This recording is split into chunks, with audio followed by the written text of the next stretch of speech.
What is going on, Governor? Chisgule here, and today we're going to help you use the brand new skill system in Rise of Kingdoms to completely dominate in Ceroli and Ian's Ballads.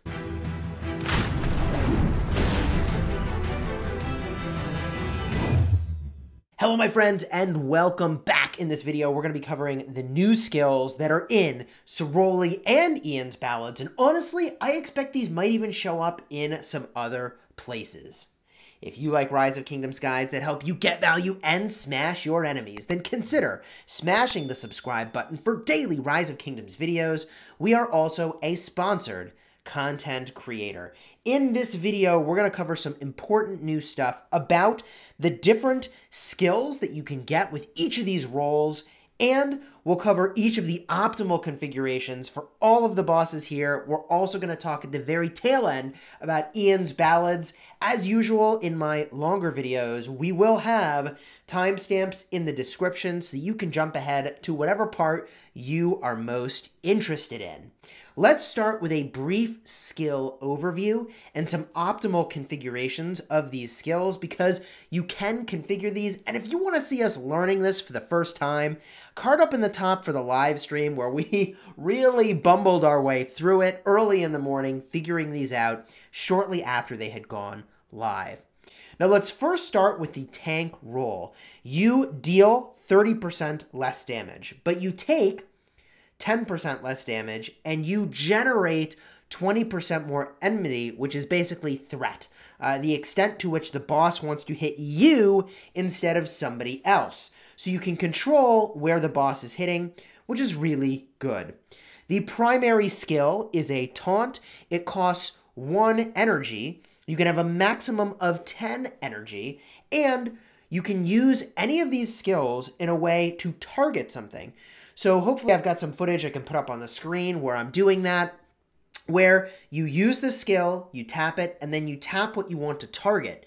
And you can use this taunt at range, which is really awesome. You don't have to be standing next to the target that you want to taunt. And it basically puts your threat above whoever had the most before, so that it fights you instead of them. Very, very solid for controlling where damage is happening on the battlefield to your party.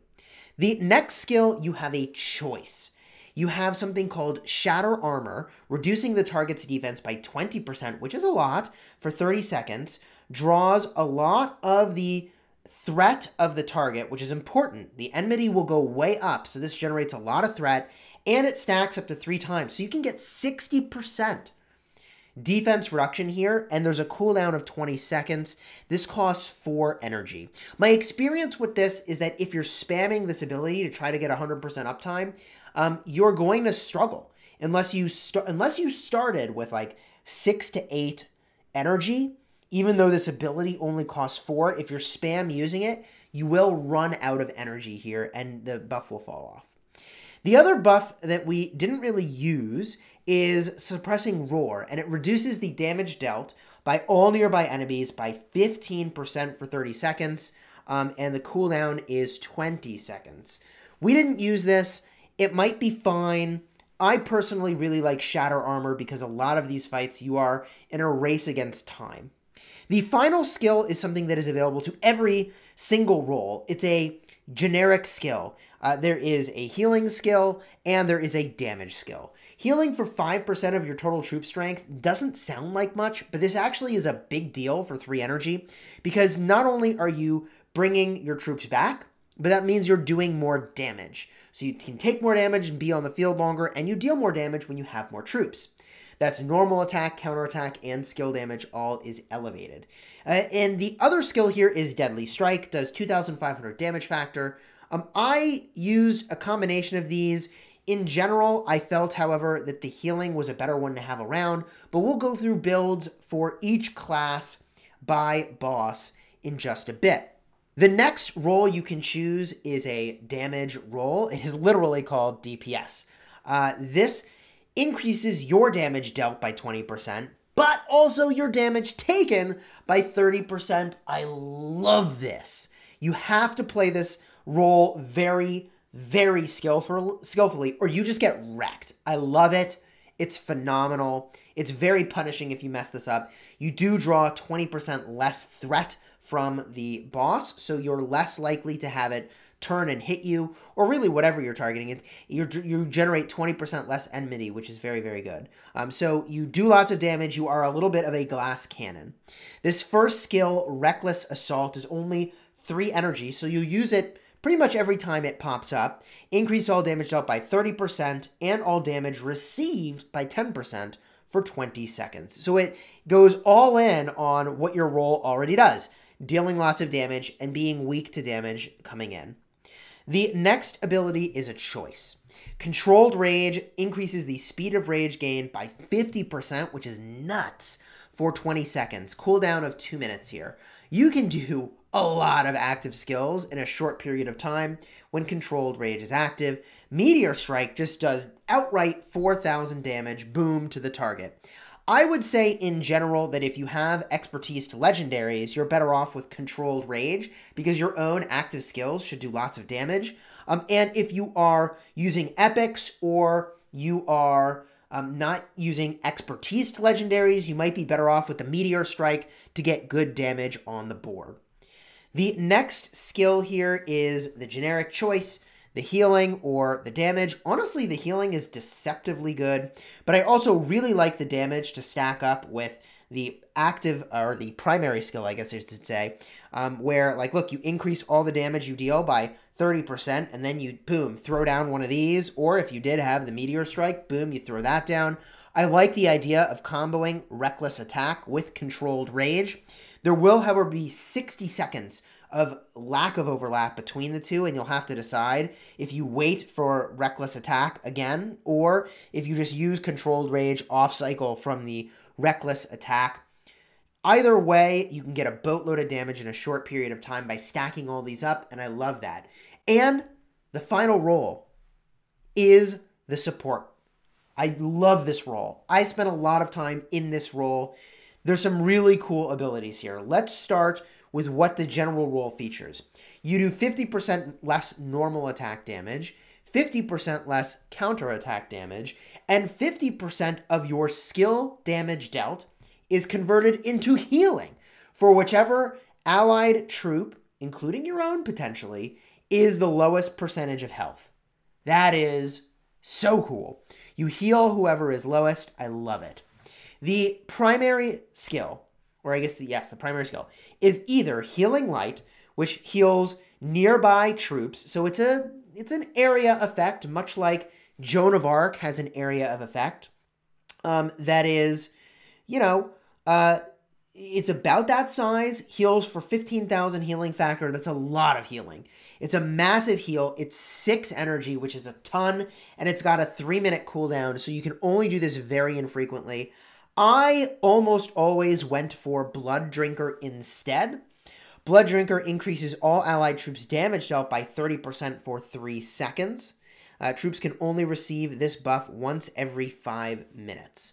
So, and that's got a 300-second cooldown. So what I like to do with this buff is pop it and then let my party know I had done that, so that my DPS folks could use Reckless Attack and Controlled Rage and their Deadly Strike while I had already used the Blood Drinker. And optimally, your tank will already have applied a couple applications of Shatter Armor, so that you're just stacking unbelievable amounts of damage in a short period of time. The final skill on the next skill, I should say, on the support is the Dazzling Land, which creates a huge area of effect on the ground that heals for every second that someone is standing in that area of effect. I think it's bigger than Joan of Arc's area of effect, but it might be about the same. And it lasts for 10 seconds. It's got a cooldown of 300 seconds. So this is a very infrequent heal, but is very energy efficient. For the amount of energy you're spending, you're getting a huge amount of healing if everyone in your party is standing in a group. I found this really difficult to use in practice, and there were very few times where I felt like I was getting more value from this. More often than not, I was much happier with Healing Technique. For 3 energy, I can give 10% heal to whichever army needs it. I loved doing that. You can even select the army from the menu on the left-hand side in combat in order to do that. So it was super easy to monitor the number of units remaining and then heal that march if it needed it. The final skill here, I often chose the Deadly Strike, but if the fight was more intense, I would go with Emergency Healing so that I could use Emergency Healing on myself and then Healing Technique on somebody else, and then I would use Blood Drinker to elevate the damage of the group once every 5 minutes. In general, the thing you want to be thinking about as you select the combination of skills you're going to choose here is the rate at which you're generating energy and how fast you can spend it down. If you pick a build like this over here, you've got 2 super infrequent skills that have like a very high cost. You're basically going to spend the entirety of the fight using your last skill, which is 3 energy, because these 2 will be on cooldown for the duration of the fight. So you just got to keep in mind, if you use high cooldown skills, what does that leave you with the rest of the time to play with? Now, if we go boss by boss and talk about the different combinations, I think in general it was pretty straightforward. For the most part, you want to have 1 tank, 1 support, and 2 DPS in the party in order to get the optimal group of 4. Now, it's worth mentioning that after you hit challenge, you can in fact change on the menu on the right what it is that you want to be as your class, or I guess role, and you can tap the little gear icon just below the support tree, which I have highlighted right over here. If you even wanted to swap around the different skills that you had selected, and you can see those skills up over here. And I would recommend that you watch, like, what is my party doing? If you're doing pickup groups by hitting this match button over here, what is my party doing, and how do I change what my class is in order to better suit the group's needs? Because let me tell you, you run into some of these fights with 4 tanks, it's not going to go very well. If you're doing Kiera, my recommendation is that your tank has taunt, shatter armor, and potentially emergency healing so that they can keep themselves healthy. They are going to take a lot of damage. My experience with this is that they will barely be able to keep up the shatter armor stacks, and they won't have time to heal themselves. So this last generic skill almost isn't going to matter. For your damage class, I like to use Controlled Rage, again, if you are bringing high power players with really solid gear. Otherwise, Meteor Strike is the pick.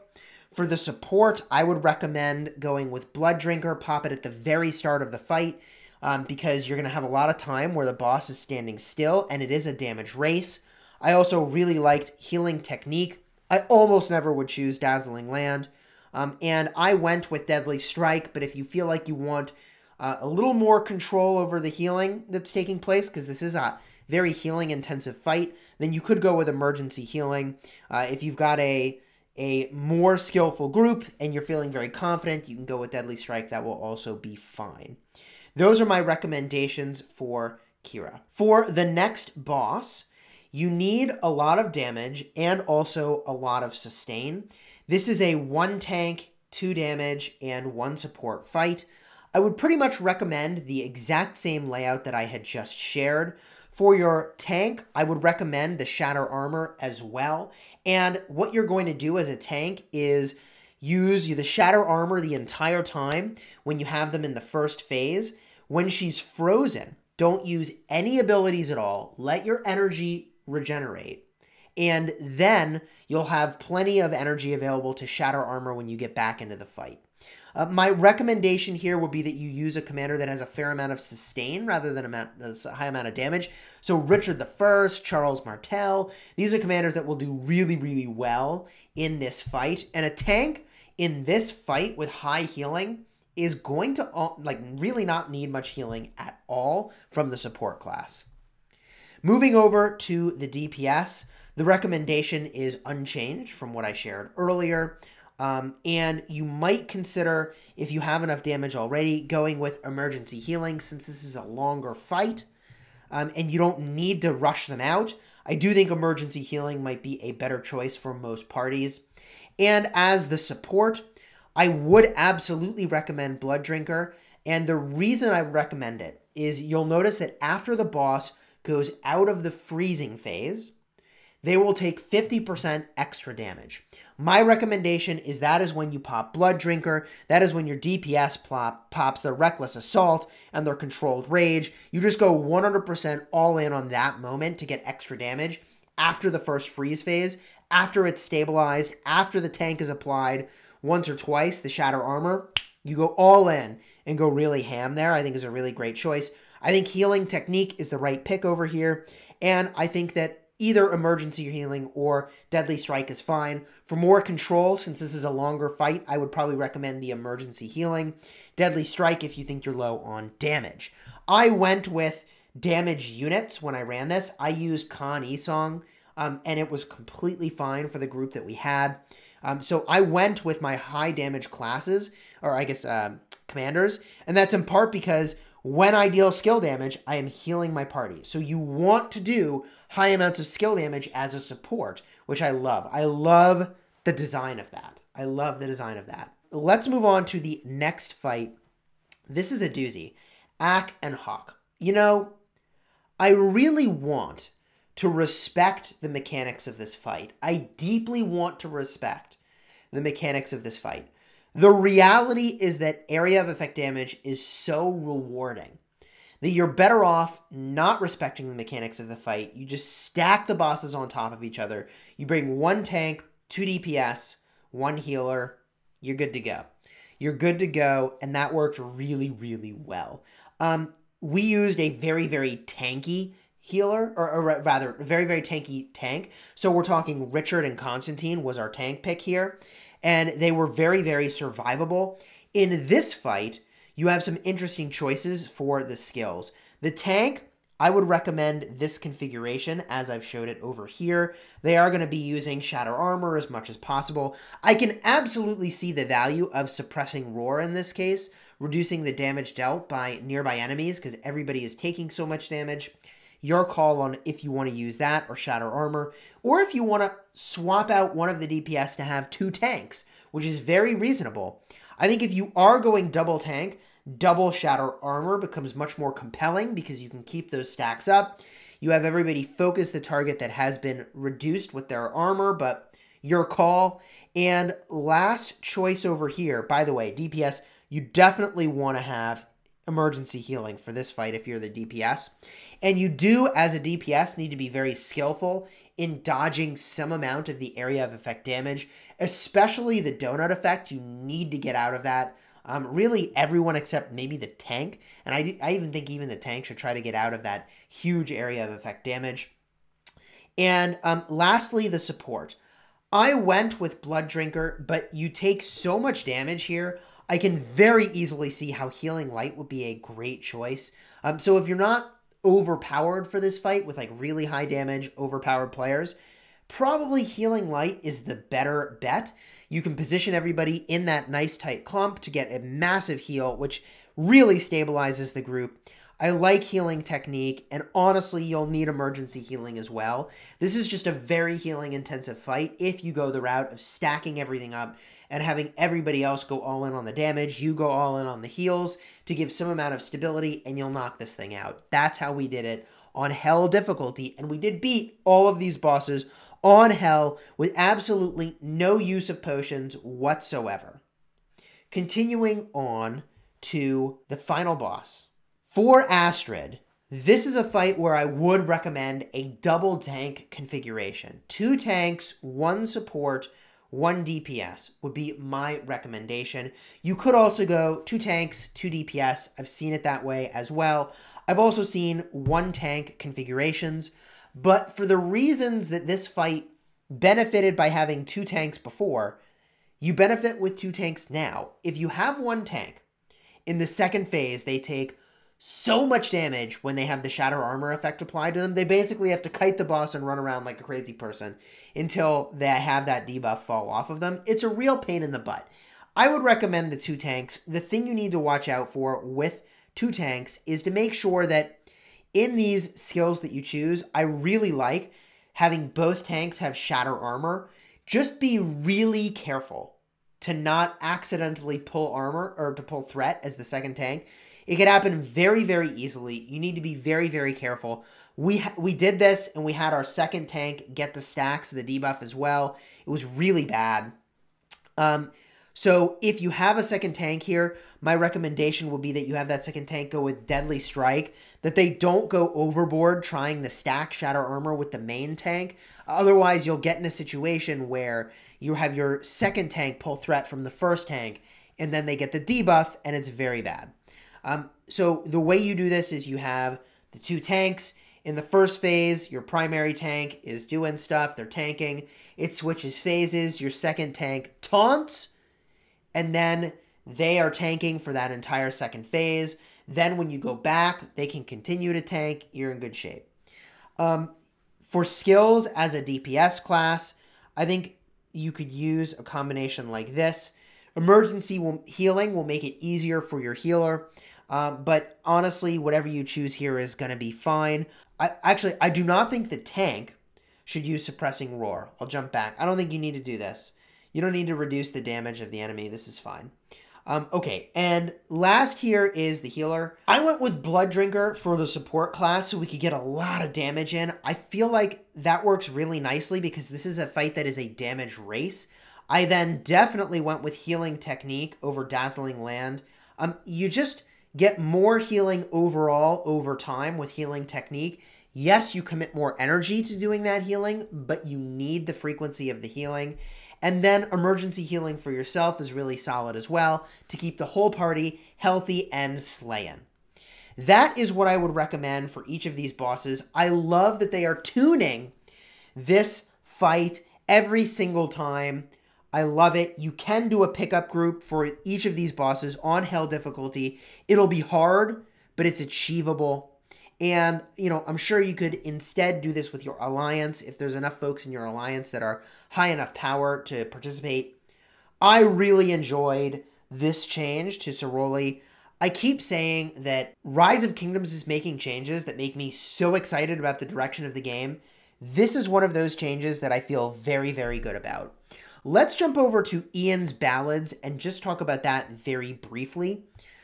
What I'll mention is that skills are also relevant here. For the Takra Forest, my recommendation is that your tank has Taunt. Then I would recommend Suppressing Roar, and I would recommend Emergency Healing. You really do need to keep yourself healthy. Depending on the skills that are applied that particular week, and you know, these skills are random, they do change. This Strip Armor debuff is so savage. Oh my gosh. It's unbelievably savage. And the ridiculous thing about a tank pulling more threat or enmity is that you're going to get hit by everything if you let the tank go in first. So what we often ended up doing is let the other players charge in first. Then the tank would taunt one or two things onto him or her when they're ready, rather than having the tank go in first, hold threat from everything the whole time, and then just die instantly. Very interesting that having a tank actually made it harder in some ways. So we just had to adjust the way we were approaching it in order to be successful. Your damage class, again, same recommendation here for whether or not you would want to use Controlled Rage or Meteor. If you've got really powerful commanders, go with Controlled Rage. Otherwise, go with Meteor Strike. And then over here, I think Deadly Strike is a fine choice. If you do want to relieve your healer a little bit, then Emergency Healing will be your pick. I tend to think, though, Deadly Strike is the way to go. And that's in part because you can heal between each fight. For your support class, I would recommend, most likely you want to use Healing Light.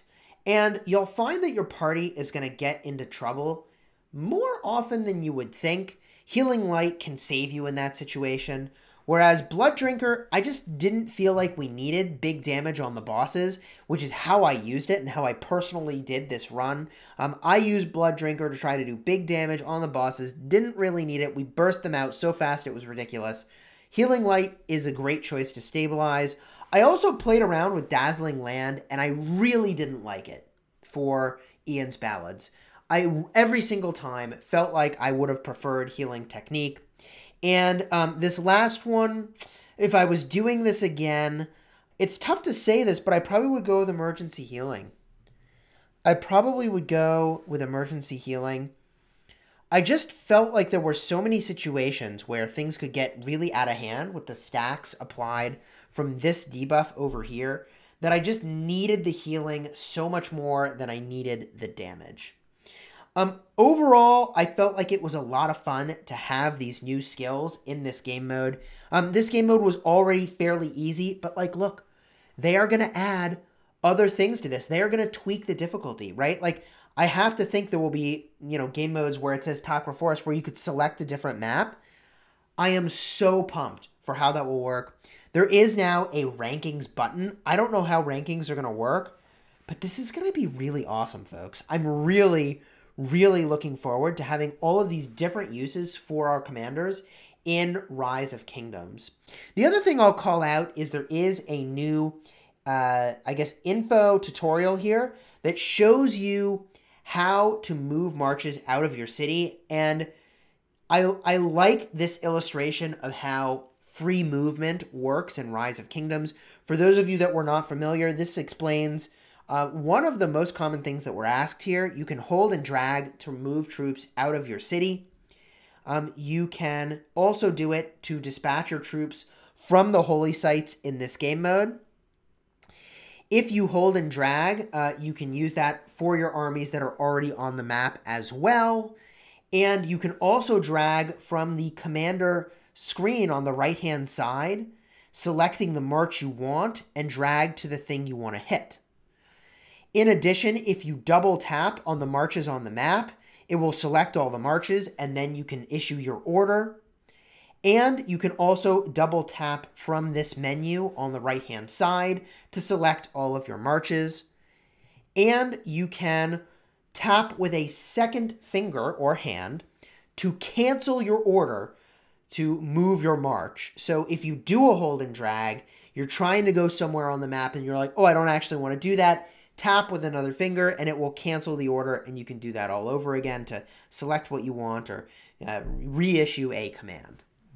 I like that little info screen. Overall, really happy with Ian's Ballads. My only point of feedback here is that I generally prefer a token loot system. So I very much prefer the loot system that we have over here in Ceroli Crisis, where you get a currency, you use the currency to get what you want. I much prefer that to Ian's Ballad's current design, where, look, okay, I get that there's a random loot box and that many games have used random loot boxes for a very long time. However, we've got some players in our alliance that have gotten a grand total of, 40 blueprints of the critical revival set, which is really good. And we've got other players that have gotten over 100 blueprints. And it's like, how fair does that feel? Not very fair. So I get that it's random, but I would love if there was something that equalized the luck. The ultimate equalization of the luck is Ceroli Crisis's currency system, which I prefer, to the 100% randomness of the system that's in Ian's Ballads, which, look, these pieces are really great. Sure would be nice to have a consistent way to get them. Hopefully you enjoyed this video. If you found it helpful or you're using a different combination than what we shared here, drop that into the comments down below. Let me know what you're using. We beat all of these bosses on Hell difficulty, sharing the approach we used today. I hope you get value from that as well. Until next time, you have fun smashing the kingdom.